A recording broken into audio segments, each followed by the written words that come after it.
Virando o Jogo. Oferecimento Banrisul, o grande Banco do Sul. Banco Bom não tira seu sono, faz você sonhar. Com o consignado Banrisul, as taxas são reduzidas, o crédito é imediato e as prestações descontadas diretamente em folha. Tudo para você realizar seus sonhos, renovar a sua casa com parcelas e prazos que cabem no bolso ou trocar de carro sem burocracia. Você tem um sonho? Procure uma agência do Banrisul. A gente acredita que ele pode virar realidade. Olá, boa tarde. Começando o Virando o Jogo, ao vivo aqui pela RDC TV. E você participando conosco. Fica sempre o convite na abertura do programa para que você interaja, que você faça o Virando o Jogo junto conosco.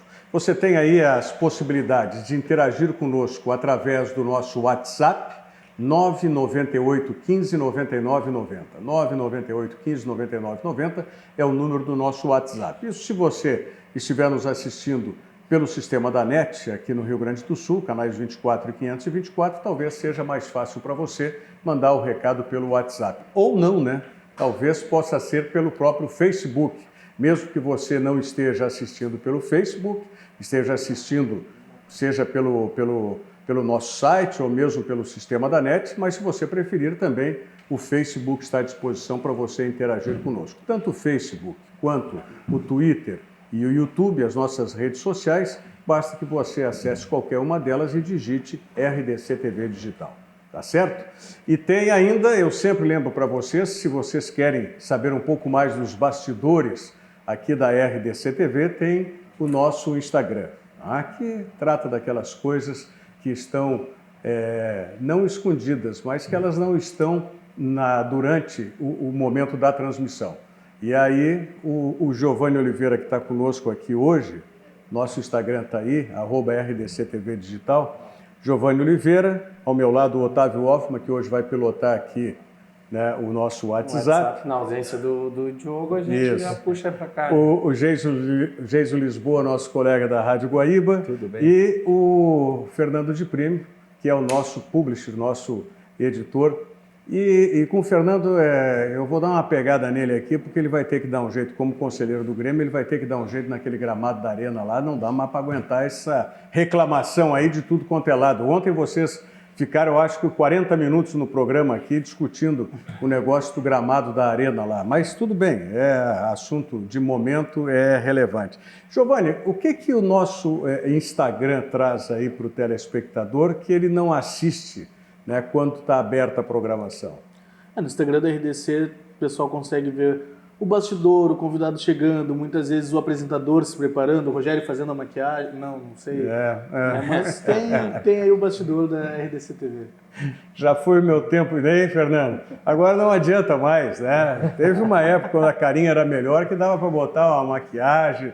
Agora... Saturou já? Saturou? Agora vai ter que botar um cimento, uma argamassa não vai adiantar aqui.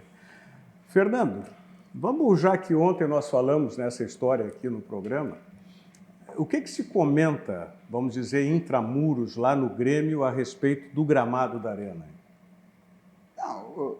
Boa tarde a todos, em primeiro lugar. É óbvio que o gramado está enfrentando alguns problemas, como sempre enfrenta no Rio Grande do Sul, em junho, julho, agosto, alguns... a questão da insolação e tal. O Renato tem reclamado muito, já faz alguns anos, né?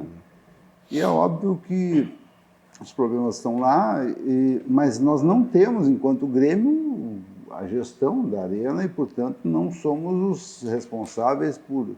Podemos cobrar, tanto quanto vocês estão cobrando, a imprensa está cobrando do Grêmio, nós temos cobrado a arena e certamente estamos cobrando, o Renato insiste muito nisso, mas é um problema da gestão da Arena Porto Alegrense, da OAS e tal, que está... Mas está ficando um problema crônico isso, né? Porque quando houve a inauguração, se disse que o gramado estava soltando por conta de que era um gramado recente e até tinha sido apressada a inauguração. Bom, aí depois eu acho que desse episódio já se trocou pelo menos umas 3 vezes. Pelo menos que eu saiba, 3 vezes o gramado. Aí tem aquela história de que tem pouca insolação, né? Pelo estilo de arena é fechado. Mas isso Na Europa tem umas O Grêmio quantas tem uns arenas. canhões de luz, né? O problema é isso, circulou muito no nosso grupo recentemente, do Grêmio Imortal, fotos mostrando os canhões de luz que são usados na Europa, por exemplo, e os canhões que são usados aqui, que cobrem apenas uma pequena nesga do campo, 15%, 20%, e que o trabalho não dá conta da necessidade de insolação que a grama merece, né? Sim. É um problema recorrente, a gente tem que enfrentar e obviamente o Grêmio é o maior prejudicado nisso porque joga lá, né? Sim. Então, ou a questão da volta olímpica, muita volta olímpica, como diz o presidente, né? Mas porque agora ganhou ênfase a partir da reclamação dos jogadores, né? O Messi, né? Também, Messi. Se bem que o Messi, aquele chute que ele deu, aquele bico, lá não tem nada a ver com o gramado. Eu falei isso ontem, né? Pra mim, ele ele acabou errando. Erra, todo mundo erra. Por que o Messi não pode errar? Ele aproveitou para falar do gramado, mas... Mas aí já vem Vai jogar no Estrela d'Alva, né? Não, que já circula, pelo menos eu vi isso desde ontem, né, de que a base, o terreno onde foi construído, que é um aterro, eu não sei que tipo de aterro exatamente que é lá, se é um tipo de aterro sanitário de alguma maneira ou só um aterramento, confesso que eu não sei, mas que isso também seria a causa desse problema crônico e que a solução seria muito difícil. Ontem na Rádio Guaíba nós debatemos, Rogério, com relação à possibilidade, por que o Grêmio não faz como o Atlético Paranaense, por exemplo? Se tem esse problema, por que não coloca uma grama sintética? Porque o gramado sintético da Arena da Baixada, que custou milhões de reais ao Atlético, claro que se discute a questão das articulações dos jogadores, que apresentam alguns problemas a longo prazo, enfim, mas o gramado em si, ele é um gramado muito bom. As pessoas jogam e ninguém reclama do gramado da Arena da Baixada. Daqui a pouco, será que o Grêmio não pode discutir justamente isso, essa possibilidade de trocar de grama e definitivamente colocar um gramado sintético?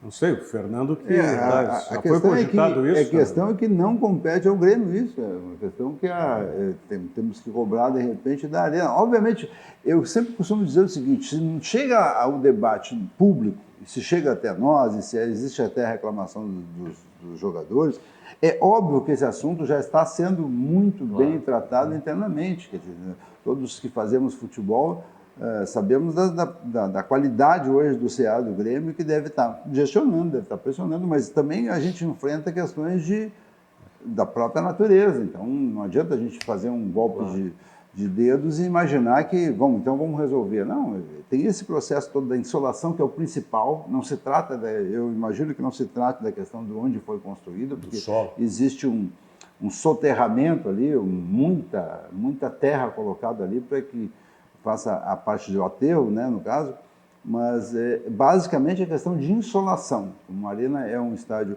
coberto, a incidência do sol bate poucas horas por dia e precisa haver um tratamento muito técnico, muito profissional, que existe, mas que não está dando conta, entende? Então, o ruim é que se essa parada para a Copa América poderia servir para que o Grêmio, para que a Arena ajeitasse o gramado para o segundo semestre, pelo contrário, né? Vai ficar prejudicado, porque já foram 3 jogos na Arena, ainda tem mais 2, e aí em seguida o Grêmio já volta a jogar. Então, eu acho que se a gente ouviu reclamação do Messi, já ouviu de outros jogadores, do Renato Gaúcho agora no segundo semestre, acho que nós vamos ouvir muito mais. Mas a pergunta para os repórteres é, realmente o gramado ali, quem chega pertinho no campo, dá para perceber bastante.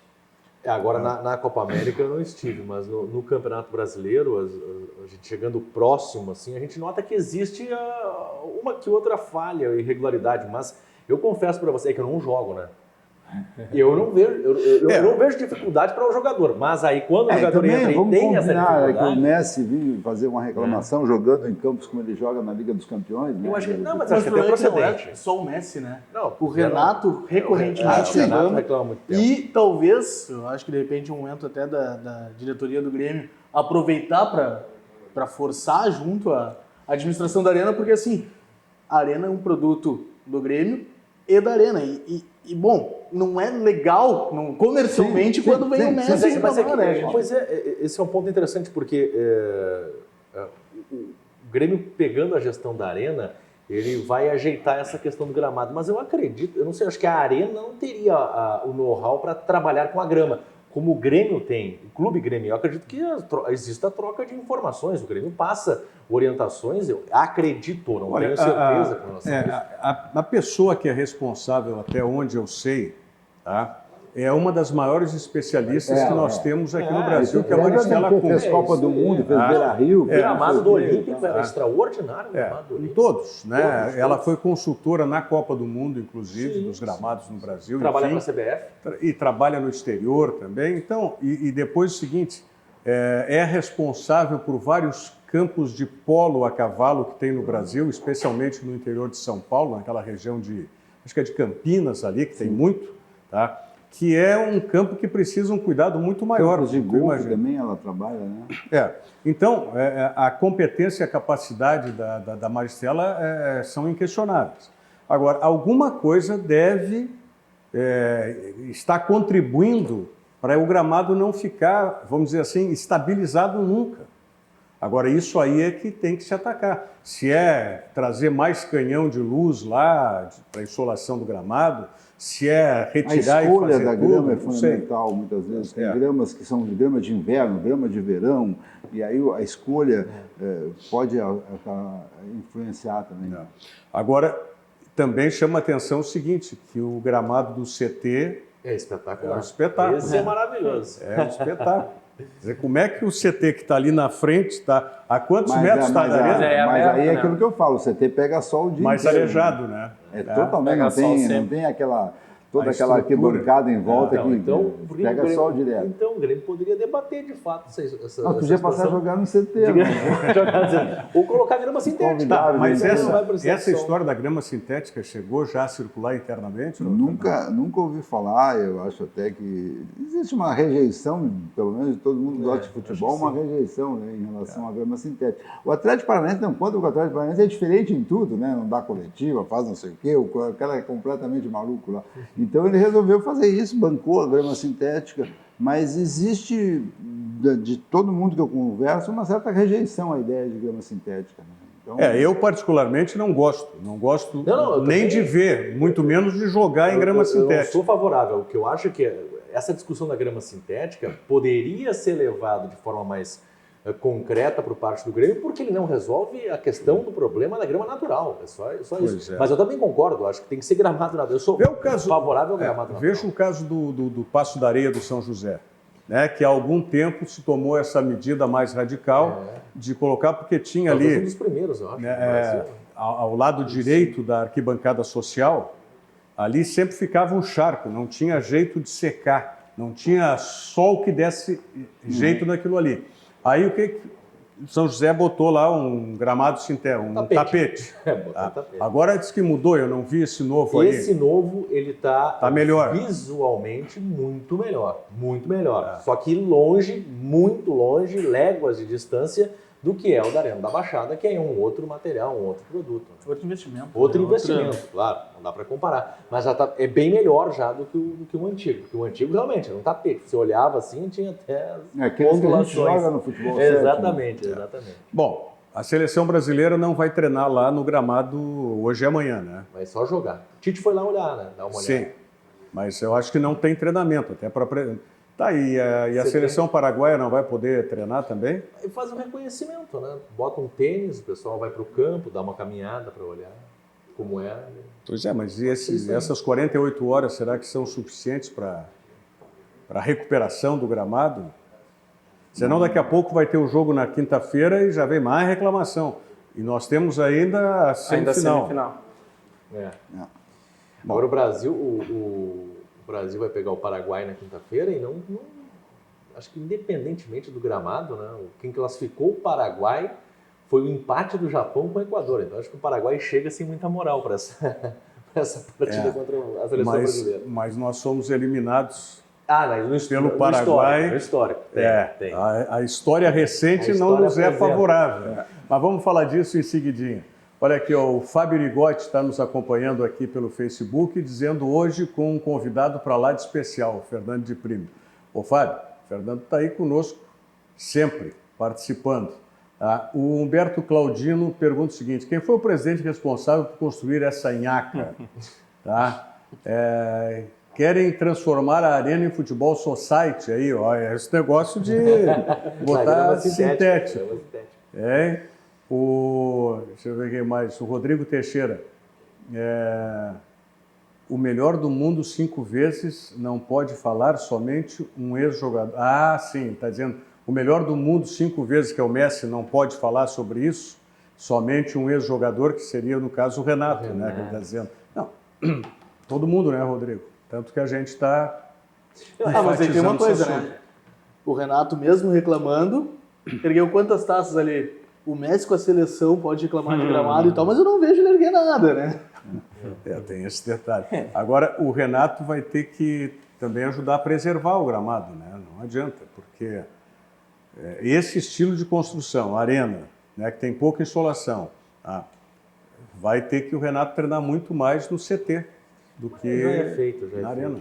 Já é feito isso. O Grêmio manda os seus treinamentos, assim, talvez, por vezes, um treinamento de véspera de jogo, de um grande jogo muito importante que vai acontecer na arena, ele até leva para o estádio, como aconteceu na Libertadores, em que o Grêmio foi campeão, e no ano passado também, mas geralmente o Grêmio treina no CT Luiz Carvalho.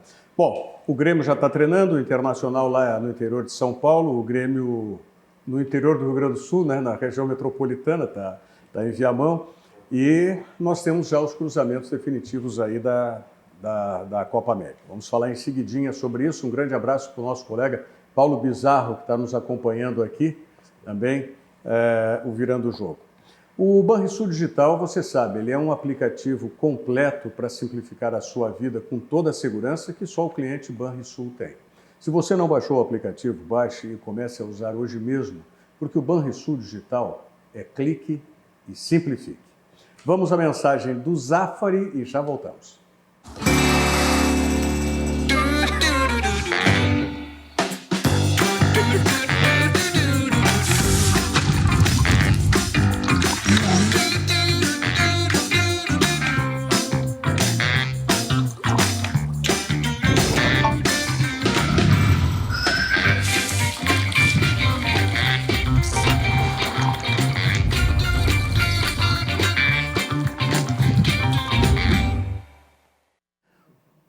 Passe no Zafari, que você vai ter uma boa... A semana já começou ontem, efetivamente. Ontem eu sei que você já passou no Zafari, mas se não teve oportunidade, faça como eu, que ontem não pude e hoje vou passar no Zafari, certo? Agora, tem uma outra questão que o Fernando lembra muito bem. É a aquisição da Arena por parte do Grêmio. O Grêmio ainda teria quantos anos pela frente no 12, contrato? né? 12? 12, já faz 8, são 20, né? Teria... Se vale a pena antecipar a compra da Arena, né? Essa é uma discussão que tem que ser feita em algum momento. É óbvio que o Grêmio está muito interessado e muito disposto a fazer a compra desde que consiga, né? Tem algumas vantagens muito grandes em relação ao momento de hoje, principalmente em função de poder gerir as rendas de jogos que são altas e gerir também a questão de publicidade estática, os espaços locados no estádio, mas realmente é um empreendimento de monta, né? O Grêmio vai ter que, em assumindo a Arena, não é simplesmente, a Arena é tua agora, bom, tem que cuidar, né? Então é uma discussão que tem que ser feita, bem pontual, se cabe ao Grêmio continuar, vamos dizer, em comprando a gestão da Arena, em adquirindo a gestão da Arena, se o Grêmio fará isso enquanto Grêmio ou se constituirá uma empresa à parte para cuidar da Arena? Também é uma outra questão que se coloca. Como hoje é a Arena Porto Alegrense, o Grêmio constituiria uma equipe própria para gerir a Arena e dar lucro enquanto Arena. Entende? Então, questões que devem ser colocadas. O mais importante nesse momento é avançar nessas discussões todas que, pelo menos, possibilitem a ideia. Vamos adquirir? Vamos, né? E o tempo vai passando, nós temos hoje 8 anos de Arena, são 20 anos em que a Arena será nossa sem pagamento nenhum, a partir dali. Então, de repente, tu pagar agora 400 milhões, 500 milhões, sei lá quanto, tu vai ter que pagar. E também é uma discussão que tem que ser feita. Até porque... Eu acho que o ideal... Eu ainda sou a favor de adquirirmos a gestão da Arena, porque com todas essas possibilidades que nós temos de oferecer receitas para o clube. Mas tem que ser feita de uma forma muito responsável e eu acho que nesse ponto a gestão do presidente Romildo Bolzan é perfeita. Ele tem feito um trabalho extremamente consistente nessa área de finanças. Toda a gestão dele tem sido exemplar. Né? E é uma obsessão, né, do presidente Romildo. Eu ia falar... Do ex e falecido presidente Fábio Koff, que começou, né, o trabalho para aquisição da gestão da Arena, e também agora do atual presidente, o Romildo Bolzan. Mas é que tudo depende do resultado de campo, né? Porque o Grêmio vê grandes receitas hoje que, de fato, não param no bolso dele, vão para quem administra. Só que o Grêmio está vivendo um momento extremamente positivo de grandes conquistas e vai lotando o seu estádio. Se não vive mais esse momento e aí você tem a administração do estádio, você pode acabar passando por problemas, por dificuldades, porque é realmente um estádio muito grande. É um aparelho maravilhoso. Belíssimo, mas que exige manutenção, e aí tem que saber quanto é que custa isso. O que eu vejo hoje, Fernando e companheiros, é que naquela oportunidade, quando havia a intenção do falecido presidente Fábio Koff da aquisição da Arena, que foi logo no início praticamente, né? O Grêmio não tinha a condição administrativo-financeira que vive hoje. Não é? E que não teria, talvez, sucesso, poderia ter naquela engenharia que estava sendo montada, né? Engenharia financeira que estava sendo montada para assumir o controle da Arena. Mas eu digo, não teria o sucesso para ter com folga a gestão da Arena como agora. Porque me parece que agora está absolutamente... Bem, né? O Fernando pode falar isso melhor, né? Esse momento agora, com a gestão do Romildo, está tudo absolutamente estabilizado, né? O que se considera também é que, em assumindo a gestão da Arena, o Grêmio teria um impulso muito grande em novos associados. Entendeu? E é um anseio antigo do presidente Romildo Bolzan que a receita vinda do quadro social seja suficiente para bancar as receitas, as despesas ordinárias do clube. Sim. E aí, a partir daí, tu tem qualquer venda de jogador, além de não ser tão mais fundamental, ela passa a ser um plus, né, no caixa. Então, essa é uma ideia de que, em podendo administrar, em podendo dispor dos espaços do estádio, em podendo aumentar ainda mais o número de associados, a compra da gestão da Arena seria um impulso muito grande nesse sentido. Sem falar em toda a ocupação das áreas que hoje estão completamente vazias, restaurantes, lojas, etc. e tal, que se pode dar um impulso grande. A questão da publicidade estática, o domínio do seu estádio. Quanto é que vale hoje ter uma placa lá no Grêmio em função dos resultados que o clube vem obtendo? Toda essa questão se soube, e principalmente as rendas, né? Não é nada de 5 milhões, 7 milhões, 10 milhões, 8 milhões, vai entrando. E imagina, a Conmebol deve ter pago quanto para a Arena pelo aluguel? 250 mil. 250 mil por jogo.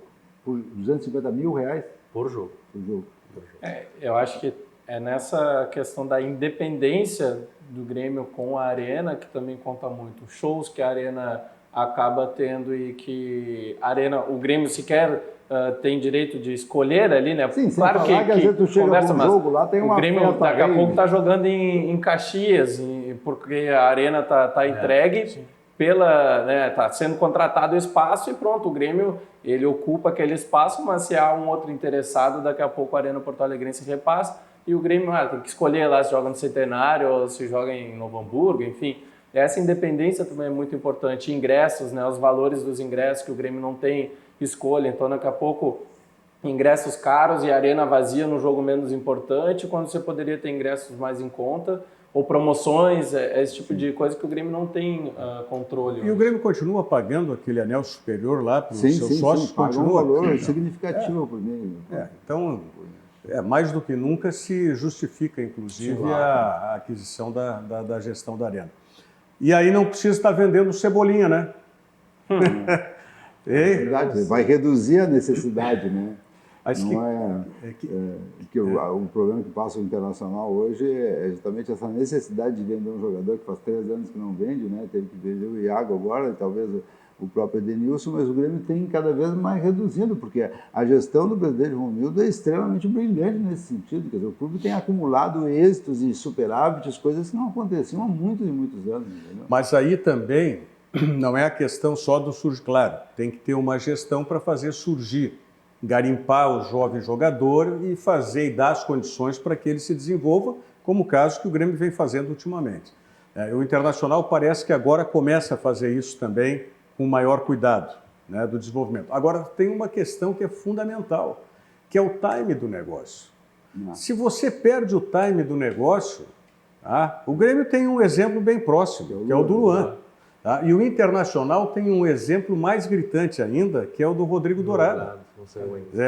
O presidente Marcelo Medeiros, eu não sei se era ele o presidente ou era o vice-futebol, quando teve a oportunidade da venda do Rodrigo Dourado, e aí achou pouco o valor. Não quis fazer a negociação, achando que seria um ativo que ia se valorizar mais ainda. E isso, no futebol, é mais do que imponderável. O trabalho de base do Grêmio hoje é um trabalho muito consistente, muito bem feito. Ainda ontem circulou uma foto de um campeonato, acho que gaúcho, eu vi pelo símbolo da federação, eu não sei se era gaúcho de juniores ou coisa parecida, de 2014, há 5 anos atrás, e na foto aparecia o Arthur, o Everton, o Pedro Rocha e outros menos cotados. Então, quer dizer, são meninos que estavam lá treinando ali no CT Eldorado e tal, e que hoje representam milhões e milhões e milhões de reais. Mas nada adiantaria se não tivesse havido um negócio, é aí que eu quero chegar. Mas pega, por exemplo, a negociação do Arthur, por exemplo. O Grêmio negocia o Arthur com o Barcelona, mas o presidente só aceita a liberação no final do ano. Aí o Barcelona quer contar com o jogador na metade do ano e o Grêmio faz o quê? Tira mais dinheiro do Barcelona para poder liberar ele. Esses 10 milhões de euros que o Grêmio vai ganhar suplementarmente, porque o Arthur está fazendo sucesso, é maior do que a venda do Iago, por exemplo. Então, só o bônus. Não, então é justamente isso, é a questão negocial. Né? Você tem que ter também esse time, esse tino para fazer a questão negocial. Tá. Falamos a questão do Luan, mas a questão do Luan teve também a particularidade do próprio jogador. Sim, né? ele não querer sair. E o Luan tinha um fator Copa do Mundo, né? Se esperava que ele pudesse estar numa Copa e realmente poderia ter um valor maior ali. Mas esse é o exemplo negativo, que eu digo que o ativo do futebol, que o jogador, há muito tempo, o jogador era, patrimônio, agora não é mais, né? Advento da nova legislação, ele é só um ativo, porque termina contrato, se não tiver renova, então, enfim. Agora, esse é o exemplo do que eu dou. Não adianta tu ficar esquentando e querer esquentar, porque isso não é a bolsa de valores. Mas é aquela regra eterna dos financistas, né? Vender em alta, né? Mas aí é que está. Agora, hoje, o Luan, titular da seleção, o Luan Everton, titular da seleção brasileira em alta, de repente, está num ponto alto da possibilidade de ser vendido. Né? Aí é que está. E aí a venda tinha que acontecer de alguma maneira. Tinha que acontecer. Foi a mesma coisa do Rodrigo Dourado depois da Olimpíada. O Rodrigo Dourado nem titular da seleção olímpica foi, né? Mas ficou valorizado. Quem é que conseguiu, através do que foi pressão do empresário, não sei o quê? O menino lateral direito, o William. O William foi negociado. Sim. Foi o melhor momento do William. Né? Quem garante que teria outro momento? Quem garante que... No caso do Luan, Rogério, eu não lembro de propostas de grandes clubes, por exemplo, para a compra do Luan. Eu lembro do que o futebol da Rússia, se falou na Rússia, levando o Luan, e eu acho que aí ele não teve interesse em sair naquele momento, porque ele esperava algo melhor. O Everton, ele estava atrás do Luan, estava atrás do Pedro Rocha, e, na minha modestíssima opinião, ele ultrapassou o Luan e deixou o Luan a léguas de distância dele, porque hoje ele é muito maior. Já cotado nos ele grandes é titular da seleção brasileira. Então, a venda do Everton, ela pode ser, se não for igual, ela pode ser parecida com a venda do Arthur. Mas tu sabe que eu não tenho a convicção disso do Luan ter sido só por conta do jogador. Eu acho que o Grêmio ainda tem um pensamento mágico, porque o que se ouve falar agora? O maior reforço do Grêmio agora vai ser a recuperação do Luan. E há quanto tempo que já está nessa lenga-lenga? Tem um outro componente aí que é interessante, que também é uma linha da gestão do Romildo Bozan, é de manter o máximo possível os seus bons jogadores para que isso proporcione títulos, e foi o que aconteceu, entendeu? Quer dizer, se nós tivéssemos vendido lá atrás, em 2015, 2016, o Luan e mais meia dúzia de coisas, talvez não tivéssemos conseguido os títulos. Então, o Grêmio tem investido na manutenção de uma equipe, tem vendido pontualmente alguns jogadores, como foi o caso do Arthur, que era impossível simplesmente resistir, sim, e certamente vai acontecer com o Everton agora, porque na hora que aparece, o que vai aparecer de dinheiro, não tem o que não fazer, né? Mas a gestão tem sido trabalhado numa linha de manter os jogadores o máximo de tempo possível, que era uma coisa que o Grêmio antigamente não fazia, o Grêmio tinha contratos por um ano. Então o jogador chegava vindo, não sei lá de onde, em março e novembro ia embora, não chegava a pegar aquele espírito de corpo da alma, da camiseta gremista, não pegava afeição pelo clube, nós tínhamos dificuldade, passamos 15 anos sem ganhar títulos de maior importância, embora tenhamos ganhos 2 ou 3. Então agora não, o presidente tem mantido o máximo possível os jogadores, talvez isso tenha sido o momento do Luan, vamos segurar mais um pouco, talvez o clube não é o clube mais adequado, talvez o valor não é o mais adequado, e acabou sendo um valor certo, né? Acabou sendo uma estratégia correta, porque o Grêmio com os títulos recebeu muita coisa, não só de dinheiro, mas como valorizou os demais que ficaram no elenco. Então, com isso, tu tem hoje 3, 4 jogadores que podem ser vendidos com um valor muito mais alto do que seriam vendidos então. Mas, assim, em termos de Luan e da participação dele, o último título mesmo de participação do Luan foi a Libertadores 2017. Nós temos um ano e meio de lá e ele foi o melhor jogador da América, não desaprendeu, né? Mas ano passado, aí até ponderando, ele teve um problema que eu não sei como vai se seguir, mas teve a questão das lesões que tiraram muito ele, né? Ele foi muito prejudicado pelas lesões, pelo problema da fascite plantar também. Pois é, mas ele já tentou voltar e não conseguiu voltar no alto nível que ele tinha. No início deste ano, ele mesmo se deu como 100% curado da fascite, mas aí parou porque precisava melhorar a forma física, aí já não se sabe exatamente o que houve, algum problema comportamental, não sei, mas ele não voltou. A fascite plantar você trata, eu lembro na época das explicações, com muito repouso, por exemplo, e o Luan, ele treinava, ele ficava realizando trabalhos físicos. Eu tenho expectativa de que ele retorne no nível de futebol que ele vinha desenvolvendo. Eu acho que ele é menino ainda, não tem muito tempo. Mas qual é o deadline para ele? Porque nós estamos nessa aí desde o início do ano passado. Acho que o deadline, acho que até já passou, quando o Grêmio tentou negociar com o Cruzeiro. Eu acho que aí se explica. Não, o deadline seria o fato de que ele não poderia mais jogar ou teria terminado a carreira dele em função do Grêmio. Eu acho não. Eu digo deadline, Fernando, para o Grêmio. Porque senão a gente vai terminar ano e começar ano sempre nessa expectativa. Veja, por isso que eu digo, a gestão ela é sempre relativa ao momento. O presidente Romildo, quando chegou, ele viu da maneira que estavam as contas do Grêmio e o que ele teve que fazer? Ele teve que aliviar a folha de pagamento em 2 centroavantes. E nós não estamos falando do Zé das Couves, nós estamos falando do Barcos e do Marcelo Moreno. Mas ele se viu obrigado a isso. Aí, jogadores, o Fernandinho foi importantíssimo num final de Libertadores da América. O que aconteceu? Não ficou. Marinho foi trazido como sendo a solução para abrir, alargar o campo que o Renato queria e tal. Não deu. Mete no negócio com o David Braz. Tá? Então, isso é que eu digo. Onde você não tiver o time da negociação, daqui a pouco ela se perde. Eu confio muito na gestão de futebol do Grêmio. Eu acho que não só a gente está com um plantel de boa qualidade, mas principalmente a gente está formando novos jogadores que estão batendo na porta para, eventualmente, uma venda do Everton, está o PP pronto para entrar ali. E, como vendemos o Pedro Rocha, entrou o Everton. Entende? Agora, o Luan, com essas dificuldades que ele está tendo, o Jean-Pierre entrou em campo e está jogando. O Matheus Henrique está aí para substituir o Arthur. Quer dizer, o processo vai andando e eu acho que o Grêmio está fazendo bem feito essa parte. Né? Não existe restrição em relação a isso. Né? Agora, falando do Everton especificamente, eu fico muito feliz, não porque eu tenha dito aqui que para mim ele era titular da seleção brasileira, desde o início. E, mas aí o Neymar, pega o Neymar e bota o Neymar a jogar no meio, tal, né, sem responsabilidade. Agora, o Everton está dando uma amostra de que... ontem até eu estava assistindo o programa do Galvão Bueno lá, e o Galvão virou fã número um de carteirinha e tal. O Galvão se entusiasma, assim, o Galvão é um apaixonado pelas coisas também, grande sujeito.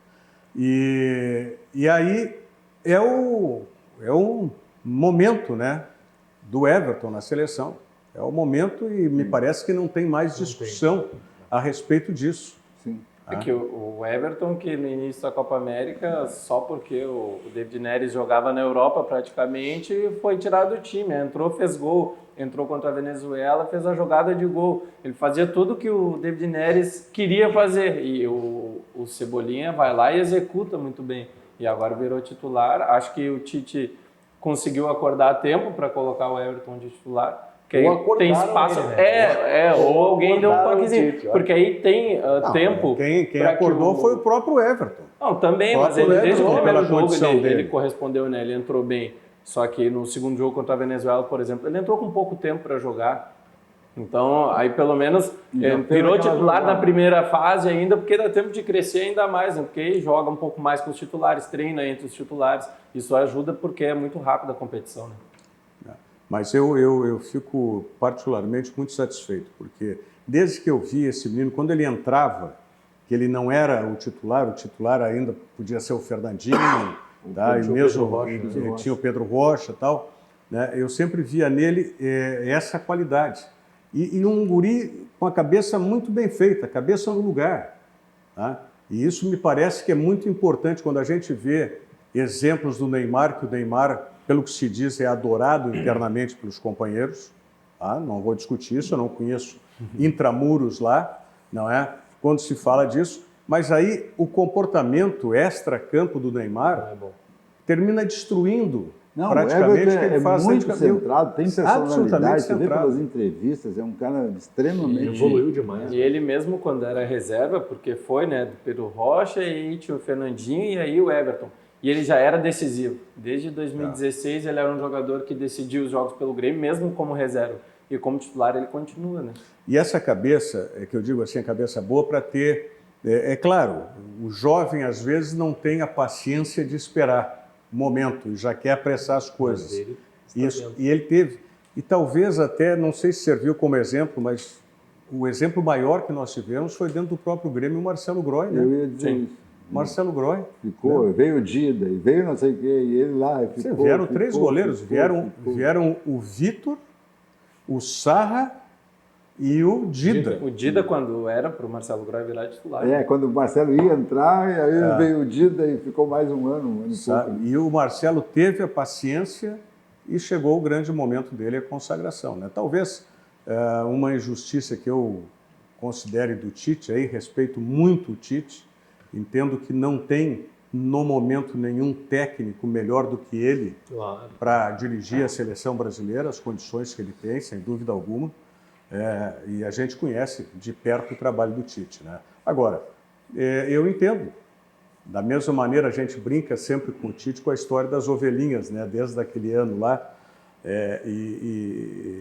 No futebol a gente fala os bruxinhos, aquela história toda. Claro que todo treinador tem os seus jogadores preferidos, com os quais ele já trabalhou, enfim. E foi a questão do Cássio, né? Na Copa do Mundo, em detrimento ao Marcelo Groy. Sim.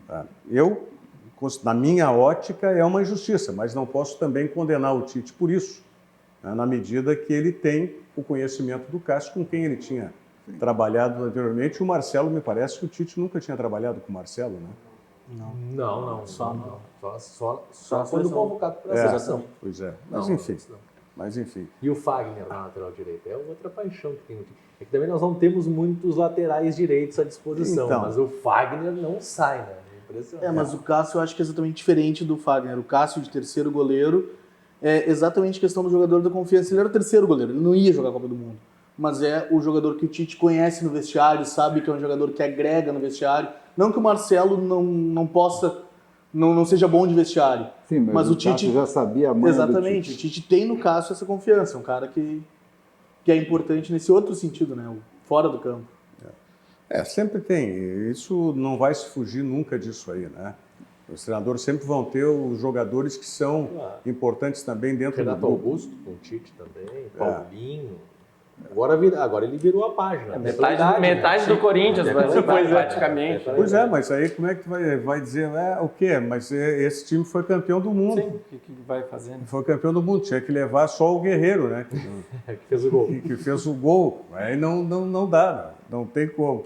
Por falar em Guerreiro, em seguidinha nós vamos abordar justamente essas questões aí dos enfrentamentos agora para as quartas de final.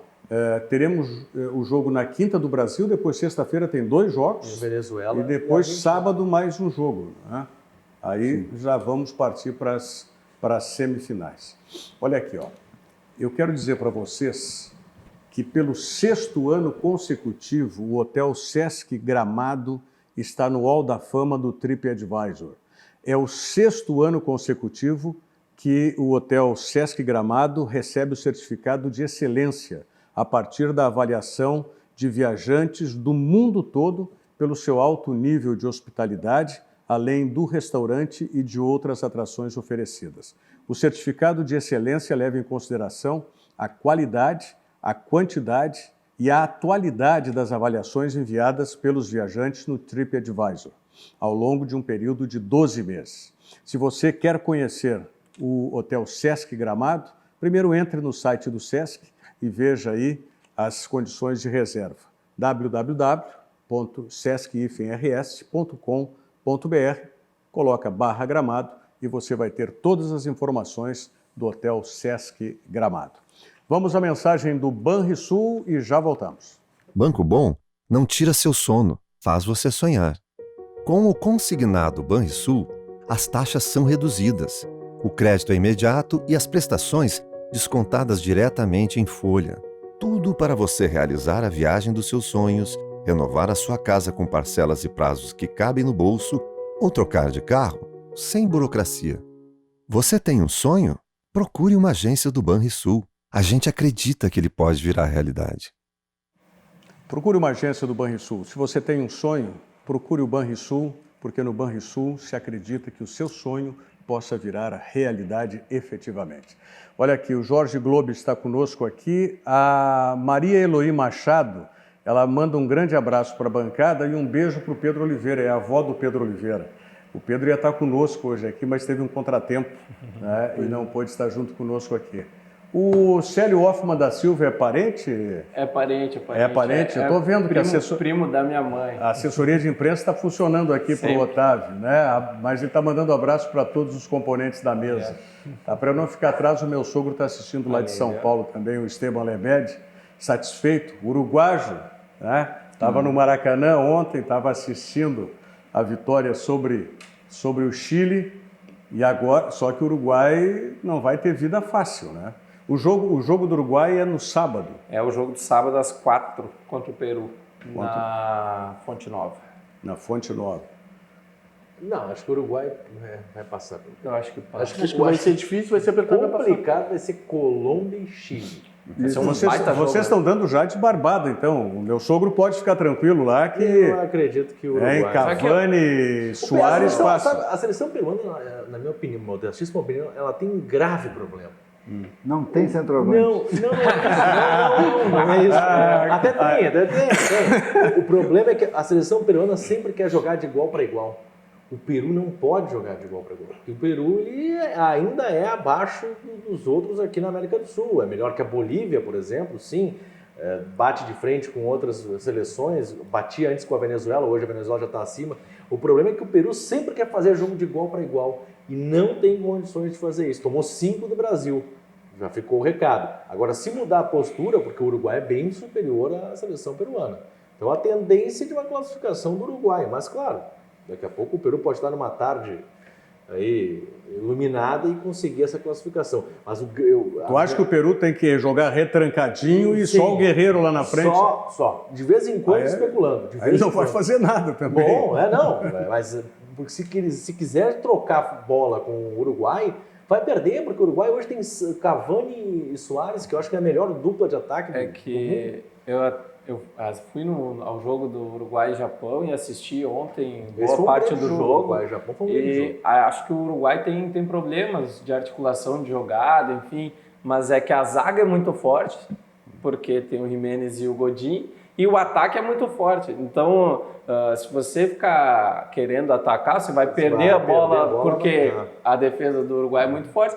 E numa ligação direta, numa jogada rápida, o Uruguai chega na frente com muito perigo sempre. O que poderia fazer o Peru é tentar levar o jogo para vai amarrando. O Uruguai pode errar em algum momento. E também pode tem um guerreiro ali na frente. Se quiser trocar o jogo com o Uruguai, olha, vai mais perto. Quando você tem um treinador reconhecidamente capaz, né, que é o Tavares, tá? E você tem jogadores de exceção dentro de campo que podem resolver. Ontem nós tivemos essa situação. Quem que começou melhor o jogo? Tá? Naquela armação que o Rueda fez no meio de campo. Tá? O Chile. O Chile teve pelo menos até uns 20 minutos, mais ou menos, tá? Um predomínio sobre a seleção uruguaia. E depois dali, né, com um ajuste que foi feito a partir do meio-campo e explorando isso que disse o Otávio, da qualidade de uma zaga firme, de um ataque de exceção, tá? O Uruguai prevaleceu. Não, eu concordo também que a partir de uma determinada fase, nas fases finais de mata-mata, a camisa começa a pesar. Então o Uruguai tem toda essa tradição, o time que mais ganhou a Copa América, então começa a pesar a camisa. O Chile já não tem essa, embora seja uma seleção tradicional, não tem tanta camisa quanto o Uruguai. Agora, de todos os confrontos, que vai me trazer maior curiosidade vai ser o da sexta-feira, Venezuela e Argentina. Esse vai ser... Eu estou curioso para saber. Tem essa questão importante da camisa. A Argentina não está jogando bem. Só que a Argentina não está jogando bem. E a Venezuela está se especializando em levar o jogo muito bem. Daqui a pouco dá o sotel daquele baixinho.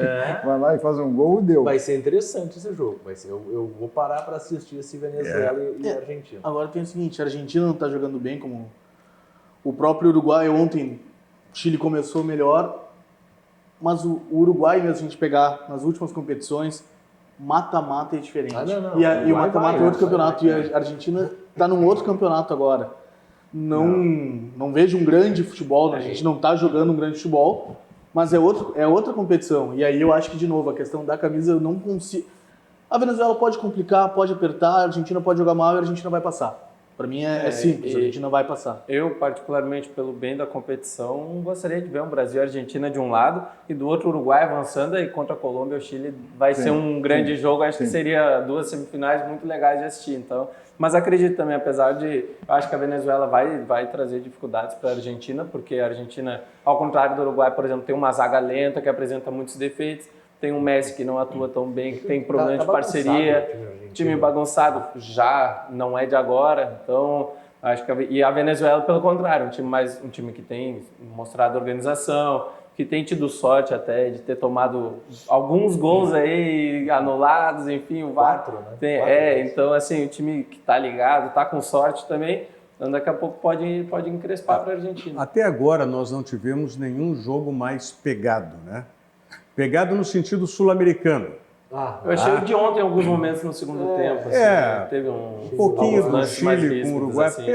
Tem algumas coisas ainda mal resolvidas e tal. Acho que o jogo jogado foi Uruguai e Japão. Foi legal. Acho que foi jogado, mas pegado nesse sentido que você coloca. Eu estou desconfiado que esse Argentina e Venezuela vai ser o jogo pegado. O jogo da botina. Não sei, não diria isso. Mas acho que ele vai ser o jogo pegado. Tá? Acho que vai ser o jogo pegado, porque o centroavante da Venezuela ele não leva para compadre. Tá? Como é o nome dele? O Rondon. Rondon. Tá? A gente já viu em outras oportunidades, no próprio campeonato inglês. Tá? Ele não leva para compadre. Não, e ele é fortão, né? Ele se põe. E nós já vimos em alguns lances que também o time da Venezuela chega junto. Tá? Então eu estou achando que esse é um jogo que tem que ter... O VAR tem que ter muito cuidado aí. Se bem que o VAR não é para isso. A arbitragem é que tem que controlar O VAR é para indicar aquelas cartão situações vermelho, né? específicas. Ele pode indicar para cartão aquelas vermelho, situações específicas. Mas dentro desse contexto aí de camiseta que o Fernando falou, então nós estamos tranquilos para quinta-feira, né? Não, eu digo, tranquilo a gente nunca está com a seleção brasileira atual, né? Eu acho que a gente vai ficando Tu acha mais... que não engrenou depois do A gente da vai goleada ficando sobre o mais Peru? velho, Rogério, e aí acaba sendo acusado de ser saudosista, de ser não sei o quê. Aí vem o filho e diz, não, pai, toda época é boa, aquela coisa toda.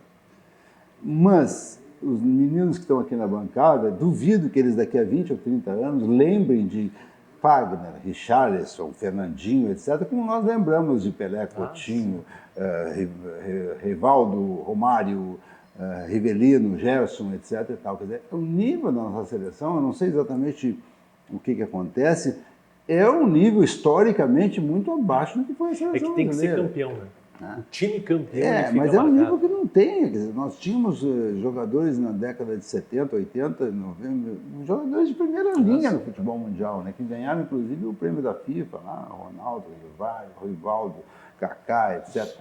E hoje nós temos uma seleção que se esforça, que vai, mas não vejo talento, exceto a seleção do Neymar e mais um ou dois ali. Eu não vejo um talento para chegar em campo, se impor. Mas é óbvio que o Paraguai, pelo amor de Deus, né? O Paraguai se classificou com 2 pontos e ainda em função de um empate do Japão com o Equador, né? E é interessante, é sintomático, porque o Paraguai está fazendo uma bela campanha na Libertadores, né? Jogou 3 times, tanto o Olímpia, como o Cerro, como o Libertad. E vai mal na Copa na América. Copa América está indo mal. Né? A seleção brasileira tem um jogador que eu reputo como tecnicamente um grande jogador, mas que eu queria vê-lo com mais liberdade. Eu não sei se aí é por ele ou pelo Tite, que é o Felipe Coutinho. Eu não gosto de ver o Felipe Coutinho muito preso pelo meio só, apesar de que, claro, ele chuta muito bem e a gente tem que considerar isso sempre um jogador próximo à área adversária para isso.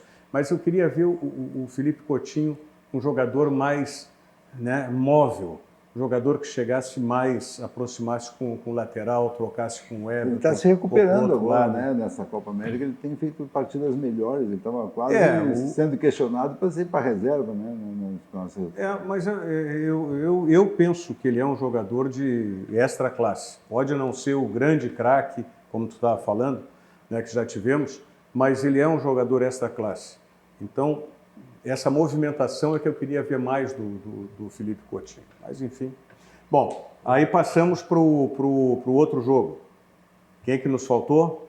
Chile e Colômbia. Chile e Colômbia. Baita jogo, né? Esse é um jogo. Quem ganhar vai na final, eu acho. E que campanha da Colômbia até agora, né? 100%. 100%. Acho que tomou um gol, nem tomou gol, ainda não lembro agora, mas enfim, é um time que está na Copa América fazendo uma boa caminhada e é favorito, hein? Colômbia podendo sim, de fato, o ser Brasil finalista. passando pelo Paraguai pega a Argentina, passando da Argentina pega Uruguai ou Colômbia, teoricamente, numa final. Uma final sim, né? Seria uma grande final de Copa América. Né? Mas eu quero ver agora no mata-mata.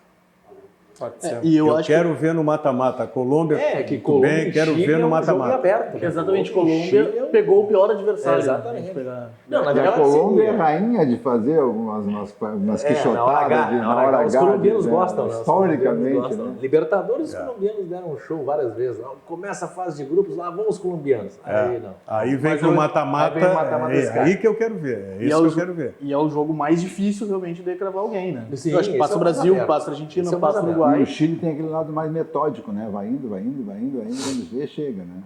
Foi o Chile que ganhou a última, não foi? As Sim, duas, é, sim, a gente as vê, duas, duas últimas. A Argentina, que ficou em segundo no grupo, acabou pegando a Venezuela. E a Colômbia ficou em primeiro, caiu com o Chile.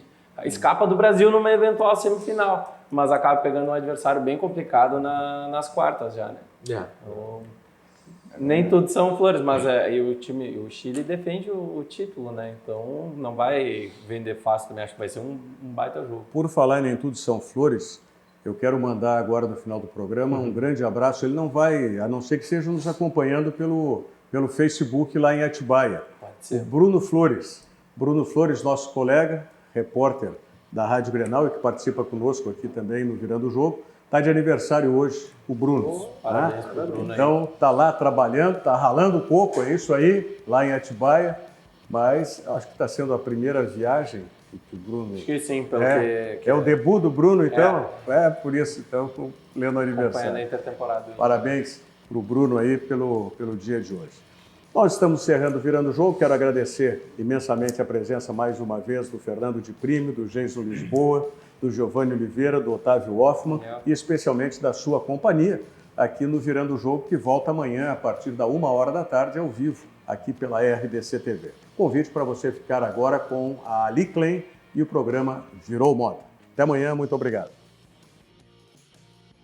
Virando o Jogo, oferecimento Banrisul, o grande Banco do Sul.